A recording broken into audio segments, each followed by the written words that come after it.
जब भी हम मध्यकालीन भारतीय इतिहास के बारे में सोचते हैं तो हमारा दिमाग में सबसे पहले क्या आता है? अक्सर बड़े बड़े साम्राज्य, विशाल सेनाएं और भव्य महल, है ना? लेकिन आज की हमारी इस चर्चा में जो कक्षा 7 की एनसीईआरटी इतिहास के अध्याय 5 जनजातियां, खानाबदोश और एक जगह बसे हुए समुदाय पर आधारित है, हम एक बिल्कुल अलग दुनिया की सैर करेंगे। एक ऐसी दुनिया जो अक्सर इतिहास के पन्नों में कहीं छिप जाती है। यह कहानी सिर्फ गद्दी पर बैठे राजाओं की नहीं है। ये कहानी है उन बेहद गतिशील जनजातीय नेटवर्क्स और खानाबदोश समुदायों की, जिन्होंने असल में हमारे विशाल जंगलों, ऊंचे पहाड़ों और सबसे महत्वपूर्ण व्यापारिक मार्गों पर अपना नियंत्रण रखा। सच कहूं तो यही मध्यकालीन भारत के असली और अनदेखे निर्माता थे। तो चलिए जल्दी से देख लेते हैं कि आज के इस विश्लेषण में हम क्या-क्या कवर करने वाले हैं। हम शुरुआत करेंगे मुख्य धारा से परे बसे एक अलग समाज से, फिर बात करेंगे खानाबदोशों और बंजारों की, उसके बाद देखेंगे कि कैसे समाज बदला और नई जातियां बनी। इसके बाद हम दो बेहद दिलचस्प केस स्टडीज पर नजर डालेंगे, गोंड राज्य का गढ़कटंगा और पूर्वोत्तर में अहोम राज्य का उदय। और अंत में हम इस गतिशील मध्यकालीन भारत के पूरे चित्र को एक साथ जोड़ेंगे। चलिए बिना किसी देरी के अपने पहले विषय से शुरू करते हैं, मुख्य धारा से परे समाज। देखिए, यहाँ समझने वाली सबसे दिलचस्प बात इन दो समाजों के बीच का बिल्कुल स्पष्ट अंतर है। एक तरफ हमारे पास ब्राह्मणों द्वारा सुझाया गया वर्ण आधारित समाज था। ये समाज काफी सख्त नियमों का पालन करता था और पूरी तरह से असमान वर्गों में बटा हुआ था। लेकिन इसी के ठीक समानांतर एक दूसरी दुनिया भी फल फूल रही थी, जनजातीय समाज। ये लोग ब्राह्मणों के बनाए इन कर्मकांडों और नियमों को नहीं मानते थे। इनका समाज असल में समतावादी था, यानी काफी हद तक बराबरी पर आधारित। ये नातेदारी और परिवार के मजबूत बंधनों से जुड़े थे, जहां जमीन और चरागाहों पर किसी एक का नहीं बल्कि पूरे समुदाय का साझा नियंत्रण होता था, और वे खुद के बनाए नियमों से ही इन संसाधनों को आपस में बांटते थे। अगर हम भारतीय उपमहाद्वीप पर नजर डालें तो पाएंगे कि इन समुदायों का फैलाव वाकई बहुत व्यापक और प्रभावशाली था। पंजाब के इलाके में गखर और खोखर जैसे समूह थे, तो मुल्तान की तरफ लंगा और अरघुन। मध्य भारत का एक बहुत बड़ा हिस्सा भील और गोंड जनजातियों का घर था, और अगर हम पूर्वोत्तर की तरफ जाएं तो वहां अहोम और नागाओं का दबदबा था। ये जनजातियां कोई आसान जगहों पर नहीं रहती थीं। ये घने जंगलों, दुर्गम पहाड़ों और यहाँ तक के रेगिस्तानों में बसी थीं। जाहिर है, इतने बड़े भूभाग पर रहने की वजह से अक्सर शक्तिशाली साम्राज्यों के साथ इनका टकराव भी होता था। लेकिन कमाल की बात यह है कि कई मायनों में इन्होंने अपनी आज़ादी और अपनी बिल्कुल अलग संस्कृति को मजबूती से बचाए रखा। अब जरा इन समुदायों के रोजमर्रा के जीवन को देखिए। भील जनजाति के लोगों का घने जंगलों में रात के अंधेरे में शिकार करना प्रकृति के बीच उनके बेहतरीन सर्वाइवल स्किल्स को दिखाता है।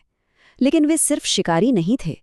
ओडिशा की कुटियाकोंड जनजाति द्वारा बनाया गया ये अद्भुत कांस्य का मगरमच्छ देखिए। ये उनकी शानदार कलात्मक गहराई और शिल्प कौशल का जीता जागता प्रमाण है।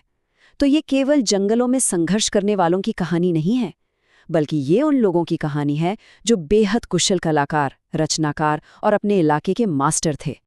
आगे बढ़ते हैं हमारे दूसरे विषय पर, खानाबदोश और बंजारे। एक बात जो हमें अक्सर गलत समझ आती है वो ये कि खानाबदोश चरवाहे दुनिया से कटे हुए या अलग थलग लोग थे। बिल्कुल नहीं, बल्कि वे तो उस समय की अर्थव्यवस्था की रीढ़ थे। ये एक बहुत ही शानदार आपसी निर्भरता का उदाहरण है। खानाबदोश चरवाहे अपने जानवरों से मिलने वाले उत्पाद जैसे घी और ऊन एक जगह बसे हुए किसानों को देते थे, और बदले में वे उनसे अनाज, कपड़े और बर्तन जैसी जरूरत की चीजें लेते थे। वे लगातार एक जगह से दूसरी जगह घूमते रहते थे और पूरे देश में सामानों की खरीद फरोख्त का एक बहुत बड़ा नेटवर्क चलाते थे। इस व्यापार के स्केल को समझने के लिए जरा 17वीं सदी के एक अंग्रेज व्यापारी पीटर मुंडी के इस संस्मरण पर गौर करते हैं। उन्होंने लिखा है कि उनकी मुलाकात 14,000 बैलों के एक कारवां से हुई। जरा इमेजिन कीजिए, 14,000 बैल जो पूरी तरह से अनाज से लदे हुए हैं। इन बंजारों के कारवां को टांडा कहा जाता था, और ये उस समय के सबसे महत्वपूर्ण व्यापारी खानाबदोश थे। इनका ऑपरेशन इतना विशाल और भरोसेमंद था कि अलाउद्दीन खलजी से लेकर शक्तिशाली मुगल सेनाओं तक ने अपने बड़े बड़े युद्ध अभियानों के दौरान लाखों सैनिकों तक अनाज पहुंचाने के लिए इन्हीं बंजारों का सहारा लिया था। चलिए अब आते हैं हमारे तीसरे बिंदु पर, बदलता समाज और नई जातियां। जैसे जैसे अर्थव्यवस्था और समाज की जरूरतें बढ़ीं, समाज स्थिर नहीं रह सकता था। नए हुनर और विशेष कौशल की मांग बढ़ने लगी, जिसने समाज में छोटे छोटे नए समूहों को जन्म दिया। यहाँ तक कि ब्राह्मणों के बीच भी नई जातियां उभरने लगी। जो लोग अपने काम में माहिर थे, जैसे सुनार, लोहार, बढ़ई या राजमिस्त्री, उन्हें अब एक अलग जाति के रूप में मान्यता मिलने लगी। ये एक बहुत बड़ा शिफ्ट था। धीरे धीरे समाज को व्यवस्थित करने का मुख्य आधार वर्ण की जगह जाति बनने लगा था। और इस सामाजिक बदलाव का राजनीतिक असर भी काफी गहरा था। 11वीं और 12वीं सदी तक आते आते हूण, चंदेल और चालुक्य जैसे नए राजपूत गोत्र बहुत ताकतवर हो गए। दिलचस्प बात यह है कि इनमें से कई मूल रूप से जनजातीय पृष्ठभूमि से ही आए थे, लेकिन ताकत हासिल करने के बाद ब्राह्मणों के समर्थन से वो मुख्य धारा के शासक वर्ग यानी राजपूतों में शामिल हो गए।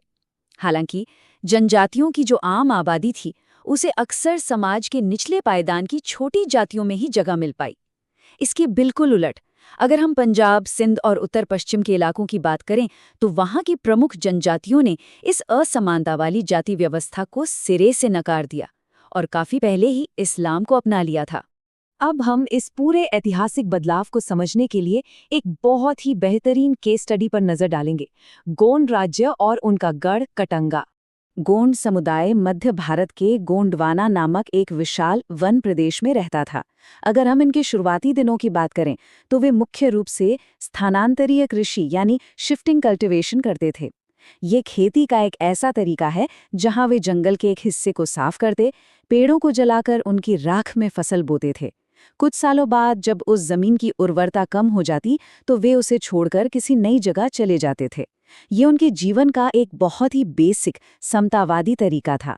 लेकिन कहानी में असली रोमांच तब आता है जब दिल्ली के सुल्तानों की ताकत कमजोर पड़ने लगी। इसी समय गोंड राज्य एक बड़ी ताकत बनकर उभरे और उनकी प्रशासनिक व्यवस्था वो सच में अविश्वसनीय रूप से सुव्यवस्थित थी। अकबरनामा में जिक्र मिलता है कि गढ़ कटंगा नाम के गोंड राज्य में 70,000 गांव थे। जरा सोचिए, 70,000 गांव! उन्होंने इतने बड़े इलाके को कैसे संभाला? उन्होंने इसे गढ़ों में बांट दिया। हर गढ़ एक विशिष्ट गोंड कुल के नियंत्रण में था। फिर प्रशासन को और आसान बनाने के लिए हर गढ़ को 84 यानी 84 गांवों की इकाइयों में बांटा गया और अंत में 84 को बेरहोत में बांटा जाता था, जिसमें 12-12 गांव होते थे। ये शासन के विकेंद्रीकरण यानी डिसेंट्रलाइजेशन का एक बेहद शानदार मॉडल था। और ये राज्य कोई मामूली राज्य नहीं था। ये नक्काशीदार लकड़ी का दरवाजा गोंडों की कला और उनकी समृद्धि की बस एक छोटी सी झलक है। गढ़ कटंगा बेहद अमीर था और इनकी आमदनी का एक बहुत बड़ा जरिया था दूसरे राज्यों को जंगली हाथियों का निर्यात करना। अब जाहिर है, इतनी दौलत मुगलों की नजरों से कैसे छिप सकती थी। 1565 में मुगल सेनाओं ने गढ़ कटंगा पर एक बड़ा हमला कर दिया। इस समय राज्य की बागडोर रानी दुर्गावती के हाथों में थी। उन्होंने मुगलों के सामने घुटने टेकने से साफ इनकार कर दिया और पूरी बहादुरी से लड़ी। हार निश्चित थी, लेकिन उन्होंने आत्मसमर्पण करने के बजाय लड़ते हुए जान देना बेहतर समझा। गोंड भले ही वो युद्ध हार गए, लेकिन उनका अदम्य साहस और उनका वो बेहतरीन संगठित राज्य इतिहास के पन्नों में हमेशा के लिए अमर हो गया। अब मध्य भारत से चलते हैं सीधे पूर्वोत्तर की ओर और बात करते हैं एक और शक्तिशाली राज्य की, अहोम राज्य का उदय। अहोम राज्य का इतिहास तेजी से होने वाले विस्तार और नई तकनीकों को अपनाने का एक मास्टर क्लास है। 13वीं सदी में वे म्यांमार के इलाके से ब्रह्मपुत्र घाटी में आए। वहां आकर उन्होंने पुरानी भूस्वामी व्यवस्था को पूरी तरह खत्म किया और एक नया राज्य खड़ा किया। 16वीं सदी आते आते उन्होंने चुटियों और कोच हाजो जैसे कई पड़ोसी राज्यों को अपने में मिला लिया था। लेकिन जो चीज़ अहोमों को अपने समय के बाकी राज्यों से मीलों आगे खड़ा करती है, वो है उनकी टेक्नोलॉजी। 1530 के दशक में ही वे आग्नेय अस्त्रों यानी फायर आर्म्स का इस्तेमाल कर रहे थे और 1660 तक तो वे इतने एडवांस्ड हो गए थे कि बेहतरीन क्वालिटी का बारूद और तोपें खुद बनाने लगे थे। 18,000! जरा इस नंबर पर गौर कीजिए, ये कोई छोटी मोटी संख्या नहीं है। 1671 में लड़े गए सरायघाट के ऐतिहासिक युद्ध में मुगल सेना के पास इतने ही घुड़सवार थे। इतनी विशाल सेना, जिसके साथ हजारों पैदल सैनिक और भारी तोपें भी थीं, लेकिन वे अहोम सेनापति लाचित बरफुकन के बेजोड़ सैनिक कौशल के सामने टिक नहीं पाए। अहोमों ने मुगलों के विस्तार को रोक दिया। ये कोई चमत्कार नहीं था, बल्कि अहोमों की रणनीतिक समझ और उनकी शानदार सैन्य शक्ति का नतीजा था। लेकिन हमें ये नहीं सोचना चाहिए कि अहोम सिर्फ लड़ने वाले योद्धा थे। उनका समाज बहुत ही परिष्कृत और व्यवस्थित था। उनका पूरा समाज कुलों में बटा था, जिन्हें खेल कहा जाता था। उनका राज्य पाइक प्रणाली पर चलता था। ये एक ऐसा सिस्टम था जहां लोगों को राज्य के लिए अनिवार्य रूप से काम करना पड़ता था, चाहे वो युद्ध के समय सेना में लड़ना हो या शांति के समय बांध और सार्वजनिक निर्माण कार्य करना हो। इसके अलावा अहोम सांस्कृतिक रूप से भी बेहद समृद्ध थे। वे कवियों, विद्वानों और रंगमंच को बहुत बढ़ावा देते थे। उन्होंने कई संस्कृत कृतियों का अपनी भाषा में अनुवाद करवाया, और सबसे खास बात, उन्होंने अपना खुद का इतिहास लिखा, जिन्हें बुरंजी कहा जाता है। ये पहले अहोम भाषा में और बाद में असमिया में लिखे गए। और इसी के साथ हम पहुंचते हैं आज के हमारे सफर के अंतिम पड़ाव पर, एक गतिशील मध्यकालीन भारत। तो आज की इस पूरी चर्चा से सबसे बड़ी बात क्या निकल कर आती है? यही कि मध्यकालीन भारत कोई ठहरा हुआ, एक तरफा या स्थिर समाज बिल्कुल नहीं था। ये एक बेहद गतिशील और लगातार बदलता हुआ दौर था।